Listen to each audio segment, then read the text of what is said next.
கொல்ற மாதிரி காமிச்சிருப்பாங்க. ஊர் சந்தையில வந்து லவ் பேர்ட்ஸா பறக்க விட்டுருவாரு சிவகார்த்திகேயன். அதுக்கப்புறம் பானுப்பிரியா தான் அதுக்கு அமௌண்ட் கொடுக்குற மாதிரி அந்த சீனுக்கு கண்டினியூட்டி மிஸ் பண்ணாம காட்டியிருப்பாங்க. சிவகார்த்திகேயன் ரோல் அழகா வடிவமைச்சிருப்பாங்க இந்த படத்துல, இயற்கையை ரசிக்கிற மாதிரி.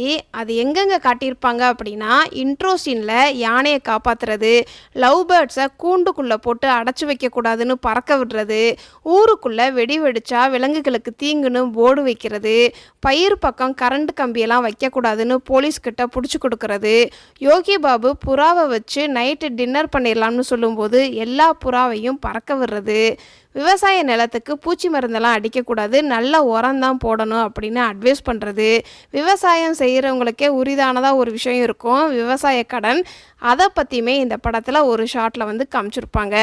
கிட்ஸுகளுக்காகவே ஏலியனை பார்த்ததும் கையை தூக்கி கிட்ஸ் மாதிரியே பயப்படுறதுன்னு அழகாக டிசைன் பண்ணியிருப்பாங்க.